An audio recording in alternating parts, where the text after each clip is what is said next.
Good morning. We'll get this meeting started today. We'll start with roll call. Scott Howard. Here. John Postick. Here. Michelle Dean. Here. Jonathan Heisel. Here.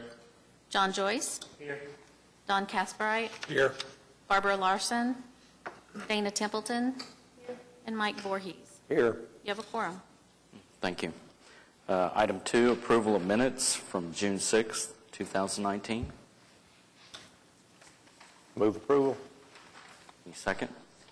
Second. Any discussion? All in favor? Aye. Aye. Any opposed? Okay, passed. Item 3, cases withdrawn, none. Item 4, continuance request, none. Item 5, consent docket, none. Item 6, cases for individual consideration. Item A, SRCA 19-00011 at 1701 Exchange Avenue. Yes, this case is a kind of a reintroduction of a case you saw 5 years ago where the school district requested 2 manufactured structures to be added to the school at Westwood. The school site is located on the north side of Exchange Avenue between South Penn and South Kentucky. At that time, in 2014, the approval was granted by the Riverfront Committee, but it was time limited to 5-year period of approval. And that 5-year period has transpired, and because the previous CA is no longer in effect, they are back before the committee today requesting that they be granted another 5 years to retain these 2 manufactured structures. So they're not asking for 2 additional, they're just asking to keep the 2 that they were approved to have back in 2014. You can see the 2 structures here in this view. You can also see in this picture the crepe myrtle trees that have been planted on the south side of the building to help screen them from Exchange Avenue once they mature.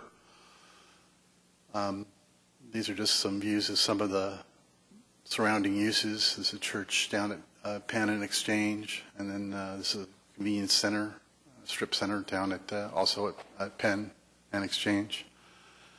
This is a industrial use that is near the site, but to the east on the north side of Exchange. It's difficult to tell whether it's in operation at this time or not. These are the views of this is the stairway that was approved to be used between the 2 structures, and the 2 structures are located here on the site plan. So we are recommending to the committee that the applicant be approved, the application be approved with the condition that another 5-year time period be instated on this approval that would expire in 2024. That concludes our presentation. Prepared to respond to any questions the committee may have. Is the applicant here? Would you like to say anything? Or? Well, Board Chair, committee members, my name is Gary Jewell. I'm the Director of Capital Projects, Oklahoma City Public Schools, and we are asking for another 5 years. We do not anticipate after that 5-year period to ask for an additional. By that time, we anticipate, and hopefully before that time, to go ahead and pull those annex buildings out of there. So this, we're hoping, is just one last time on this deal, and not have to come back to you guys again. So. I have a quick question. Sure. On the crepe myrtles, do you have anything to help keep them alive, like water bags or gator bags? We're having crews go by there right now, especially to get them established, water them twice a week with a good amount of water. There's a water supply right on the side of one of the annexes, so we're making sure. And then we're going to also we have employees there at the school that we probably are going to look at having them follow up, keeping the water. We've got some really hardy plants that we put in this time, and they're good sized establishments. They're not just little baby ones as you've seen in the picture. And so we're hoping these take off well for us. The last ones we did, it didn't work as well. I think it was timing and everything else too, but we're trying to make sure that stays maintained. Thank you. At this time, Chair would entertain a motion. Can we have some discussion first? Oh, sure. Yeah, I remember 5 years ago when we talked about this, and I had reservations about it at that time, and was more or less convinced that, you know, the school district was in this bind that they found themselves in, and it was kind of an extraordinary circumstance. Well, and I'll kind of back up a little bit and say that I'm not a fan at all of these portable classroom buildings. I mean, they're really just, in my opinion, as a structural engineer, they're kind of glorified mobile homes, sit on stacked concrete blocks with a couple little metal ties anchored down to the ground. I mean, forget about, you know, severe weather conditions, just normal weather conditions. They're kind of trying to hold their own. I recently was up in McAllister looking at a couple of these buildings. They never go away either. If they leave this site, they go to another school. If they leave this district, they go to another district. They go to another state. I was looking at ones that had come down from Kansas, and they were horrible. But anyway, they were really in a bind there because, you know, they literally had no schools to put these kids in. Well, I look at Oklahoma City. We just recently closed over a dozen elementary schools. So that argument doesn't really quite fit. And not only that, but there's other buildings like Harding High School that the district said was not safe for students. My daughter went there for 2 years. I'm a structural engineer. It always seems safe to me. But yet we're talking about putting kids in portable schools. So I'm against the motion, and those are my reasons. I just wanted to get that on the record. Does this school have the reinforced gyms that are storm shelters like This many one is others? not, and actually right now, Westwood is not housing students. What it's doing right now is housing employees, staff employees. Until we're in the process of remodeling and building our new administration building at the old Central Bank location at 615 Classen. And so right now we have a lot of staff members throughout that location is going to house 180 employees. And so until that's done another year from now, we are having to put employees there. We're going to keep this building. This is not one of the buildings that we had slated for closure or reassignment. Well, it's going to be reassignment, but not closure. So we're utilizing that for staff members right now, not students. And I agree exactly with John as far as on annexes. I'm not a huge fan of them either. And I'm hoping with a lot of this we've done on this pathway to greatness that we're going to stop using a lot of our annexes. The project we did that we worked with ADG was to not utilize the square footages of the annexes also on this reassignment of schools. So we're hoping to start phasing out. One of the schools we did was over off of 23rd is Linwood is one of the ones that did close. It did have 2 sets of annexes just like this here, so that's one that we didn't. Even with the Maps for Kids project that we've done since 2001 through just present, wrapping that up, we did get rid of a lot of annex buildings. I mean, we probably did away with over 100 classrooms of annexes. In 2014, when we had a lot in the south side of the community, the explosion of occupants moving into that area, that's where 95% of our annexes came in at. Everybody's crystal ball of what they thought was going to take care of as far as classrooms. We got rid of a lot of annexes. We got rid of a lot of old ones. But these we brought in new, a lot better looking aesthetic. We tried to make sure we got the concrete fiberboard on the outside, not metal sided, a little bit better pleasing look to the outside. I still agree. I don't like them as far as safety for the students, but we are trying to work away from those. So. Okay. So the new building at the old bank location, that's still probably a couple years away as far as... About a year. We will be in it by this time next year. Any other questions?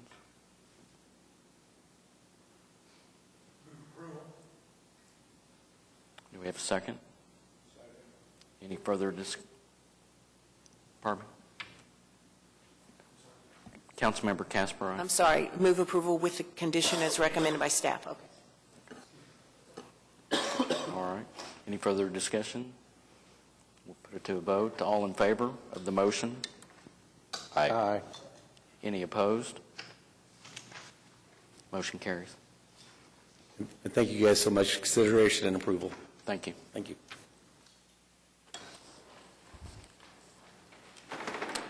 Item 7, other business, 7A rather, SPUD 01139 at 2944 Southwest 8th Street.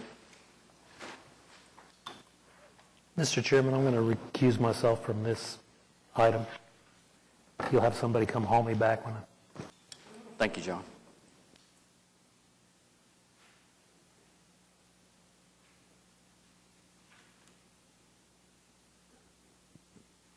Good morning.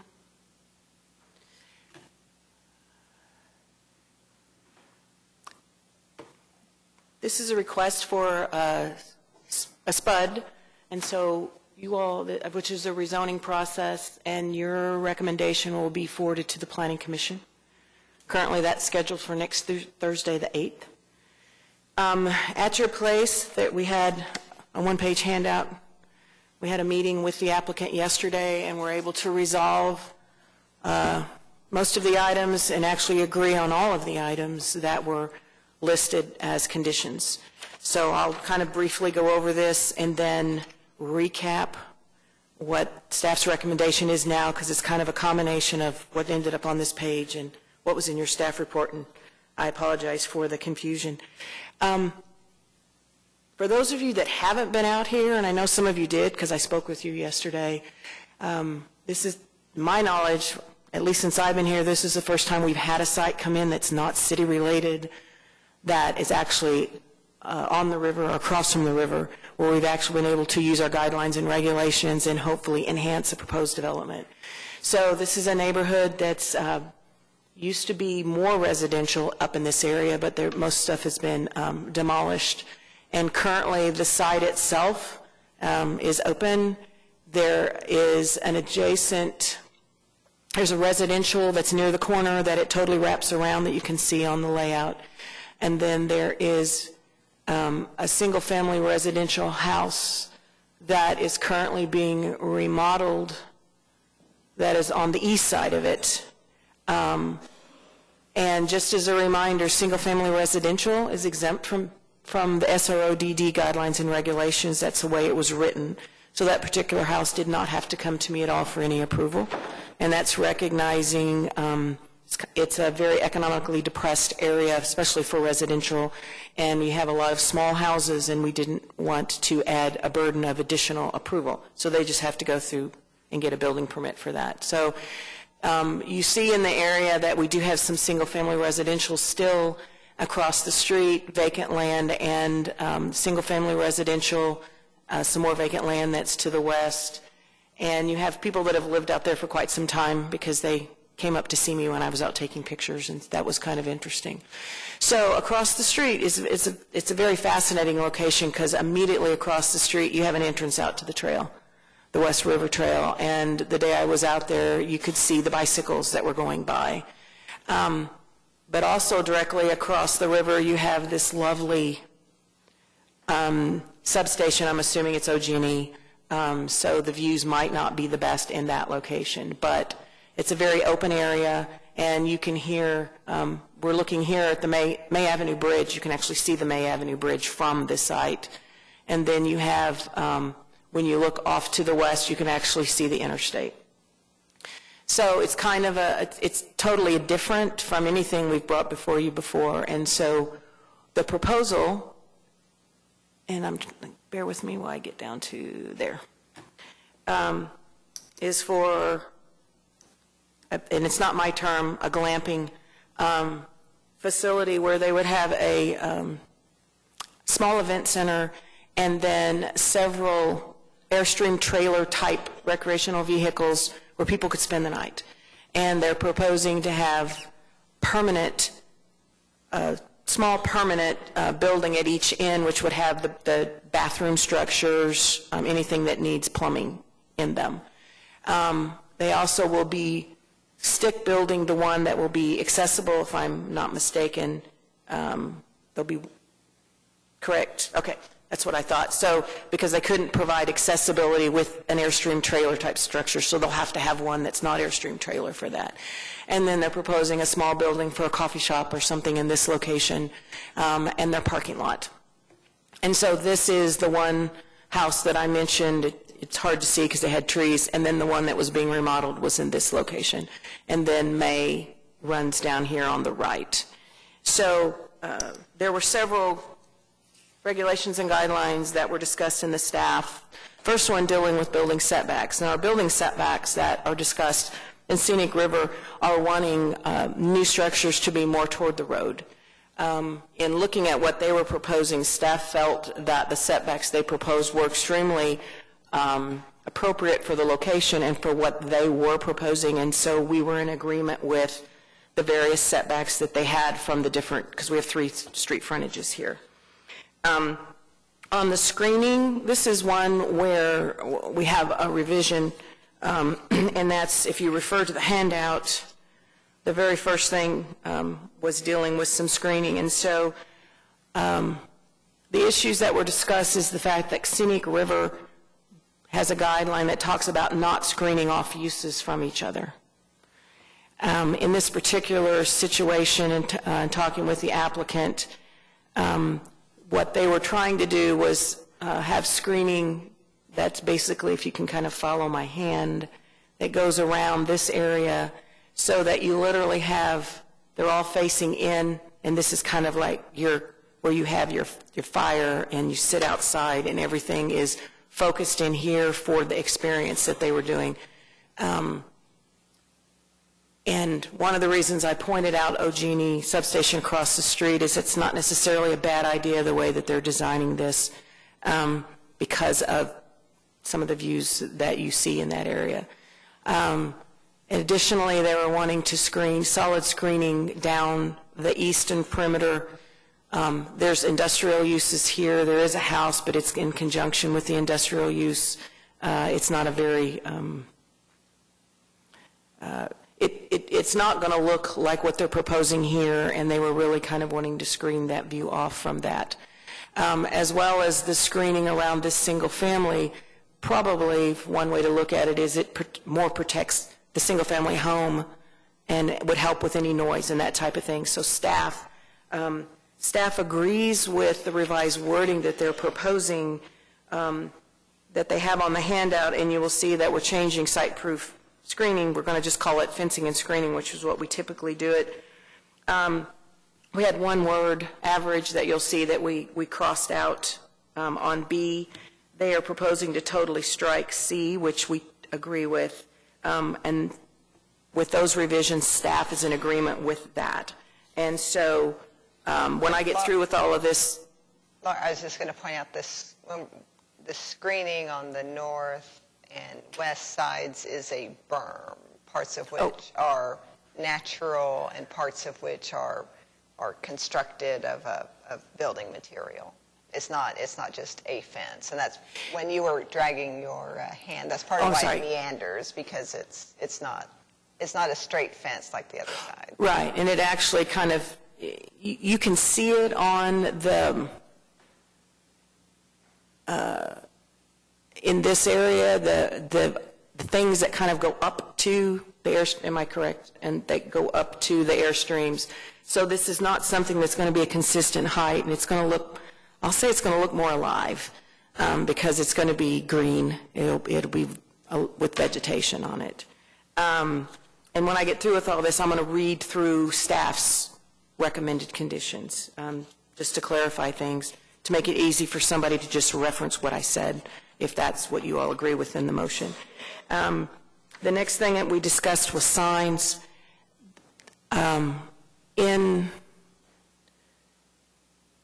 We'll go to this one. In Scenic River, we have we only allow monument signs. We don't allow pole signs.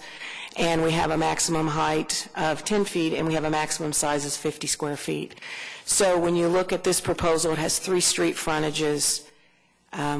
One of the signs that they're wanting is the one that you're looking at here, which is 7 panels, and that particular sign, they were proposing to go somewhere along the northern portion, probably in this area. It could be in this area.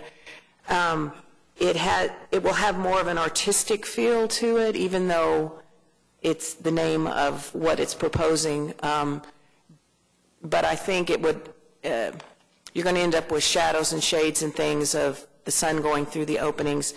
And staff came to an agreement with them allowing the 7 panel with the maximum panel. It's going to be metal. Maximum panel being the size they're proposing here of 10 by 8 foot 8 inches.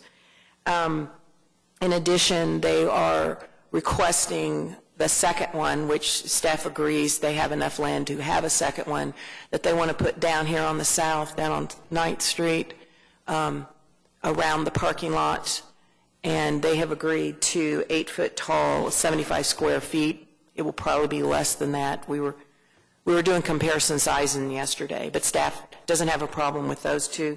In addition, they would be allowed attached wall signs as allowed in regulations. So on the building materials, the applicant has agreed with the recommended revisions that staff had relative to continuing to limit the amount of EFS. Tilt-up concrete is currently required to have a facing on it of one of the other permitted materials. Staff in our discussion felt tilt-up concrete and pour-in-place concrete have similar appearance, and pour-in-place concrete does not have, precast concrete does not have to have a facing put on it. And so staff supported allowing the tilt-up concrete without allowing it bare, so to speak.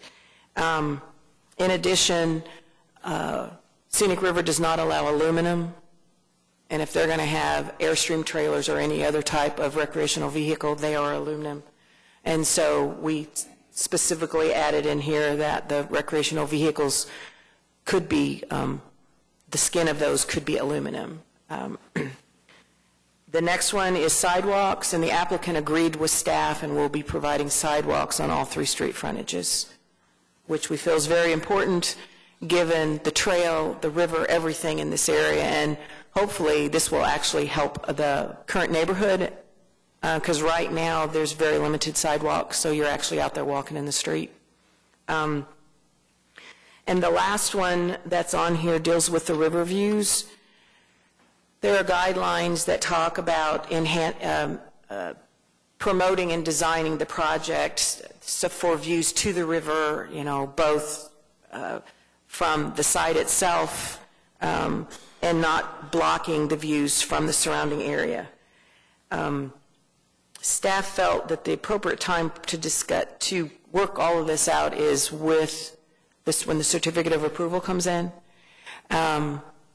We do agree now that we've looked at the surrounding area that their concept of concentrating on the inside, is what they're proposing with this. The openness is going to be in this area right here, so it's going to be a mix of some areas that allow clear views and other areas that are going to be designed to enhance what their proposed project. So with all that being said, if we can look down to recommended conditions, we recommend approval with the following conditions. And the first condition, I'm going to be... Sorry, Laura, could it just be as per, could the condition just be as described in the handout? The one that can't...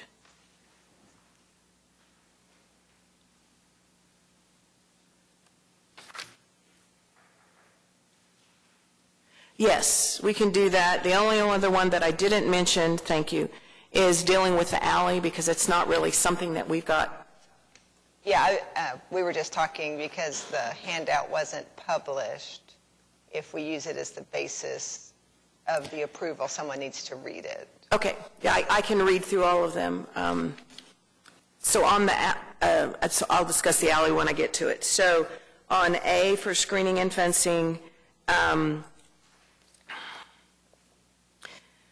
staff recommends the condition that the site-proof screening get revised to be fencing/screening, that site-proof screening shall be permitted along the east boundary and is permitted to extend to the south property line.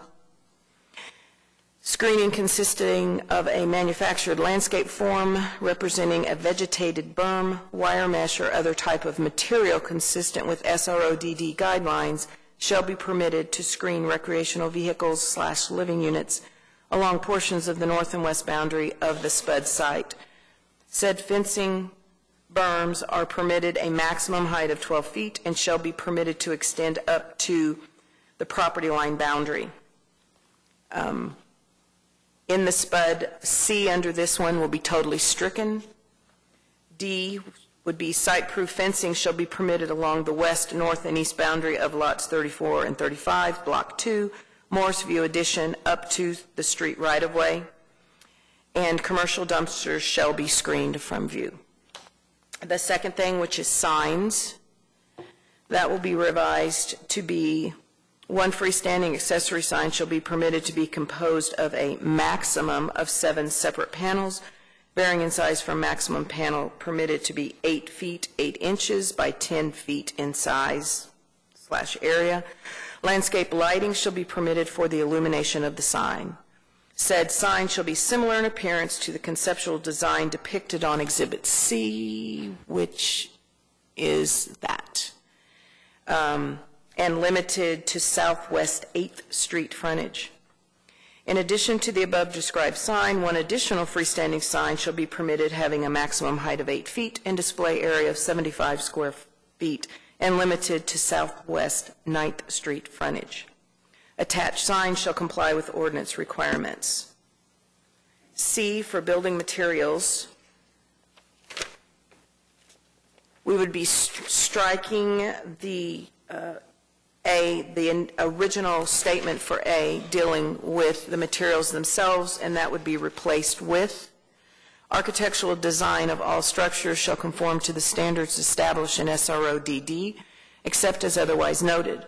Tilt-up concrete is allowed as is, and aluminum is permitted for the recreational vehicle skins.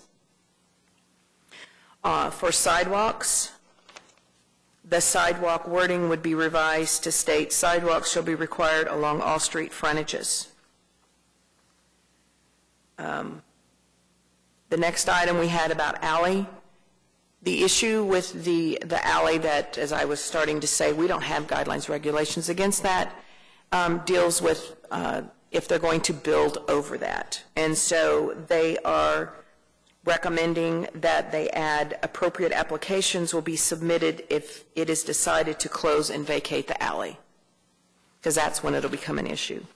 The last one, which is relationship to the river, they have agreed to include relationship and enhancement to Riverview will be presented to the committee. I'm going to say the SRODD committee, and that's at the time of the CA approval. And the applicant, the architect, the team is here for this project. Thank you, Laura. That was a lot of information. Would the applicant like to come forward?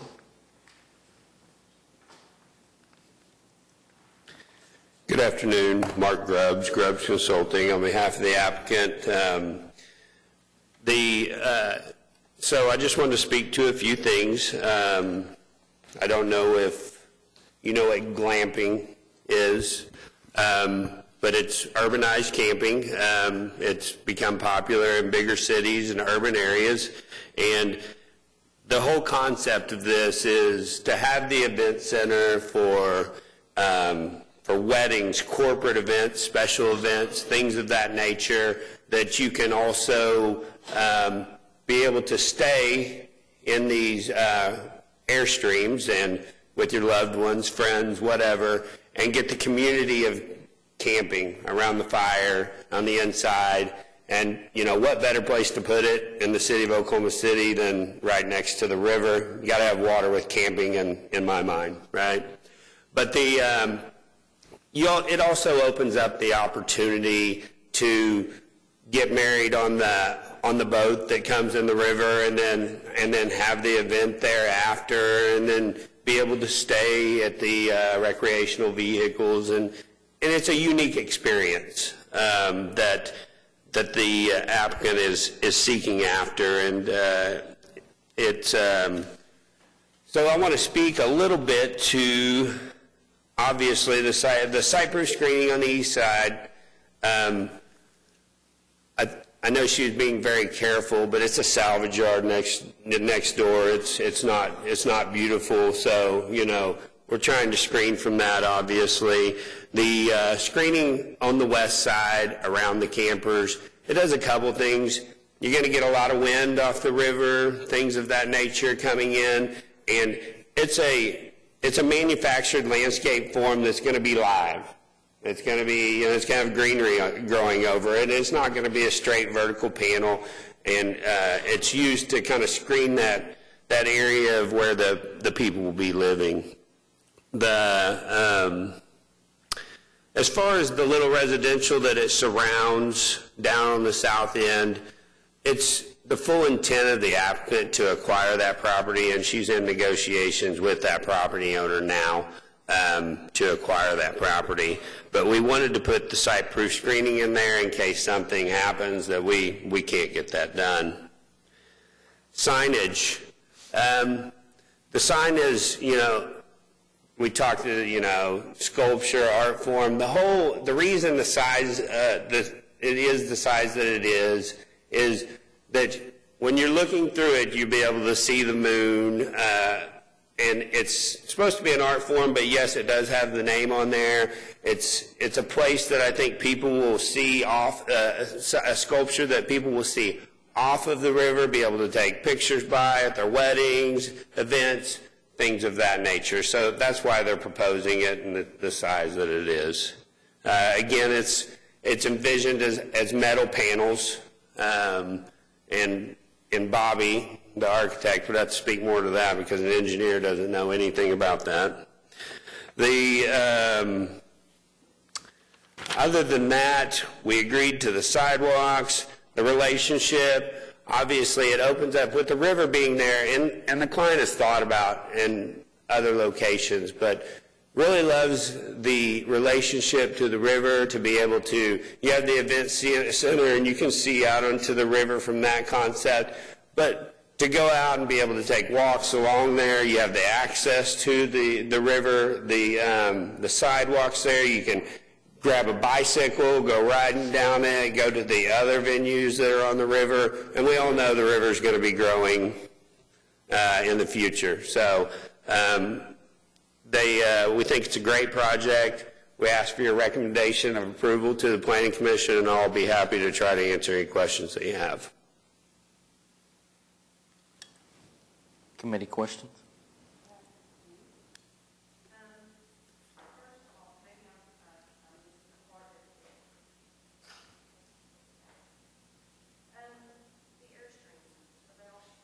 Are the Airstreams all permanent?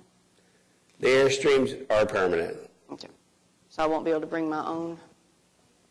Okay. About the sidewalks, the comment was that we'll put in the sidewalks on, are we putting them on the north side? West side? North and west. North It and west. exists in a new form on the south. It was just recently replaced with Right. new sidewalks. Because one of the comments that we wrote, we added, or that was added in for the proposed spud, said berm to be 12 foot, and shall be permitted to extend up to the property line or boundary, the boundary. So I'm wondering how the sidewalk is. The sidewalk is going to be between the property line and the edge of the pavement. Okay. It's in the right-of-way, so it wouldn't be property we own, that would be public sidewalks. Let me get to, I had some views. So, for example, this is down here in the lower right corner, this is 9th Street, and there is a sidewalk there partly. So this is actually at the corner, that would be the northwest corner of the proposed development, looking south down Brookline. There currently isn't a sidewalk, but it would be between the edge of the pavement and the property line, and there is a distance in there, even though there is no curb, where the sidewalk would go. And so this drawing doesn't actually represent this change, right? That drawing just represents their property. It does not represent Okay. Yep, got it. where sidewalks would go or anything like that. Okay.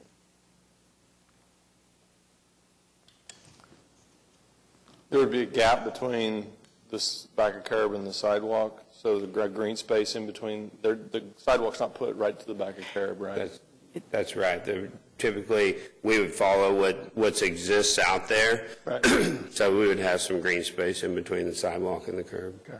And typically, if a sidewalk is adjacent to the curb/edge of the road, it has to be wider, 6 foot wide.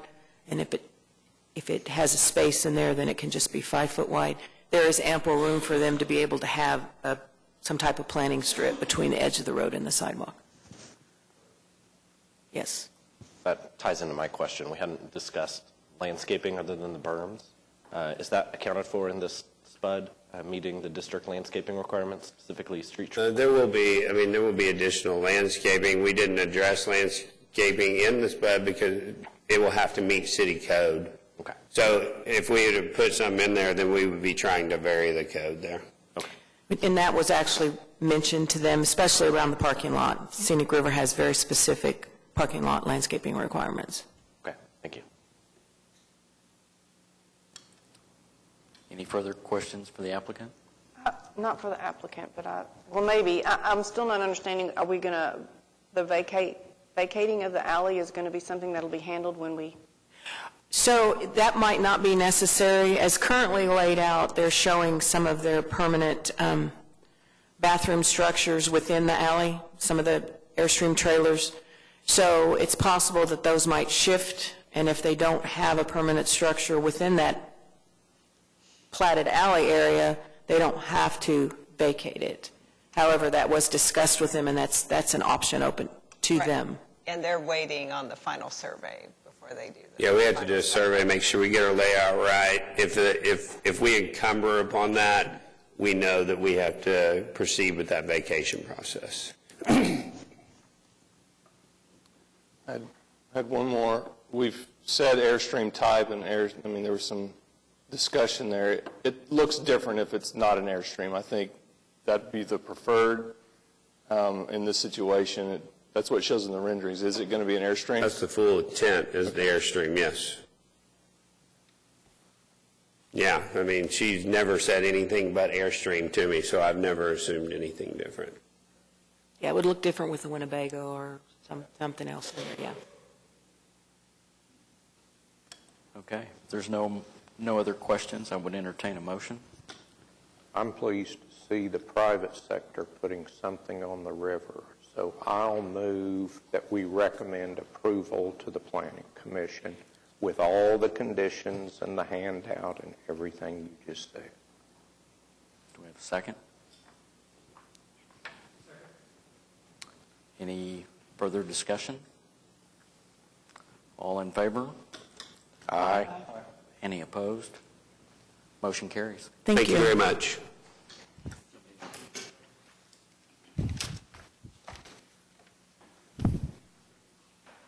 I'm actually excited that we have stuff coming in, so I have to add an additional map so you can see the entire Scenic River and then where the projects are. So, because it's been moving around, it's not just being concentrated in one area.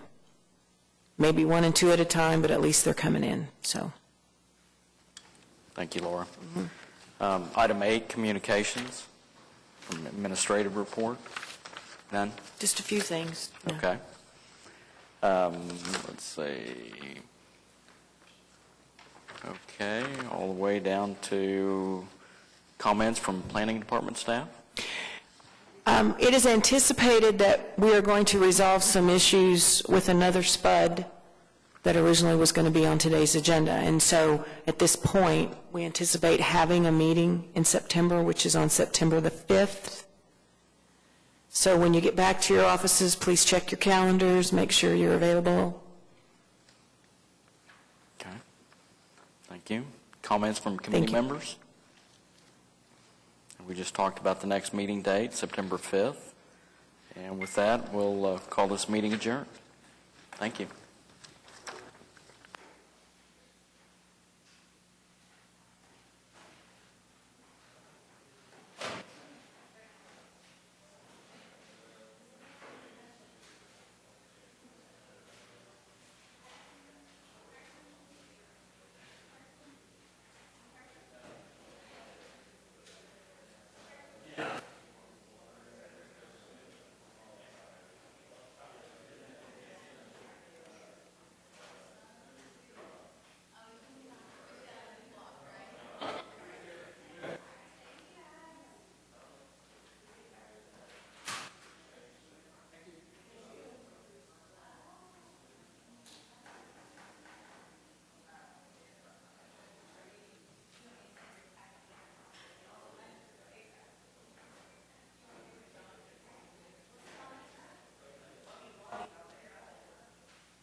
All right, thank you. Mm-hmm.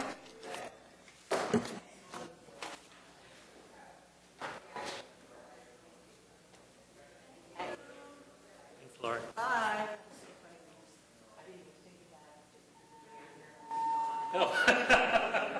Are those